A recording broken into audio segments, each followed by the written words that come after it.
So যে বিষয়টা বলতে চাচ্ছিলাম যে তারা কিভাবে আমাদের মুসলিম মেয়েদেরকে, আমার মুসলিম বোনদেরকে তাদের ফাঁদে ফেলে। প্রথমত বলে ইসলাম ধর্ম আমার খুব ভালো লাগে, মানে তারা বলে আমার ইসলাম ধর্ম খুব ভালো লাগে। ইসলাম ধর্ম সম্পর্কে জানতে চাই, আমি মুসলিম হতে চাই, আমি আপনার ফ্রেন্ড হতে চাই, ওই যে মানে ইসলামের ধারাবাহিকতায় সে তাদের ফ্রেন্ড হতে চাই। তারপর রেস্টুরেন্টে মিট করব, তারপর দামি দামি গিফট করব। আসলে তাদের যে অর্থ আসে তাটা কিন্তু ইসকনের মানে ইসকনের মাধ্যমে তাদেরকে অর্থটা দেওয়া হয়। মানে তাদের একটা মিশনের মধ্যে দেওয়া আছে মুসলিমদেরকে দর্শন করে, মানে তাদের প্রেমের ফাঁদে ফেলে দর্শন করে তাদের ধর্মান্তর করে ইন্ডিয়াতে পাচার করবে। এটা হচ্ছে মূল উদ্দেশ্য তাদের। তো তারপর দামি দামি গিফট করবে, তারপর নামাজের তালিম দিবে, মানে নামাজ পড়ছো কিনা, মানে এরকম এরকম। তখন মেয়েটা তখন হয়ে যাবে, মানে না, ছেলেটা তো হয়তো মুসলমান হবে, এরকম এরকম। মানে তাদের মধ্যে একটা অন্যরকম একটা কাজ করবে। তো বিয়ে করে মুসলিম হয়ে বললে রিলেশনে যাবে, মানে বলবে বিয়ে করে মুসলিম হবে, এর আগে রিলেশনে যাবে, মানে আগে রিলেশনে যাবে, পরে বলবে যে বিয়ে করে তারপর সংসার সংসার করবে, মুসলিম হয়ে বিয়ে করে সংসার করবে এরকম।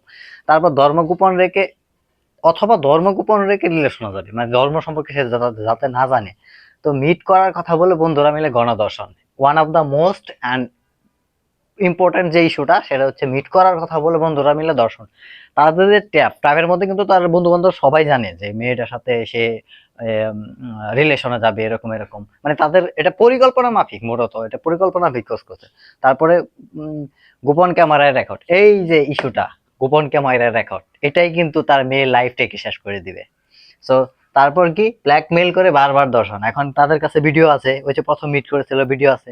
তারপর যা মন চাই, যা মন চাই, মানে যতবার মন চাই ব্ল্যাকমেইল করে বারবার দর্শন করবে।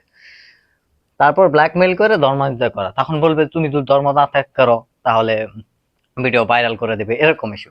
তারপরে বলছে ইন্ডিয়াতে পাচার, this one of the most and common ইস্যুটা হচ্ছে আপনার ইন্ডিয়াতে পাচার। কেন ইন্ডিয়াতে পাচার আমি বলি আপনাদের।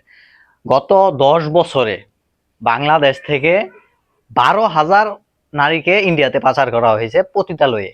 সো আমাদের, হে মুসলিম বোন আমার, আপনি মুসলমানের, মানে আপনি ইসলামের একটা ফুটন্ত গোলাপ।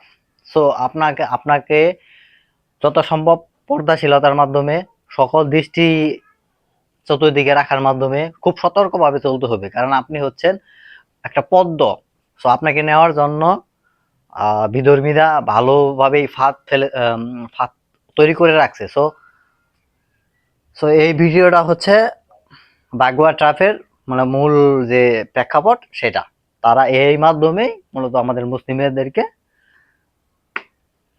প্রেমের ফাঁদে ফেলে দর্শন করে ইন্ডিয়াতে পাচার করে দেয়।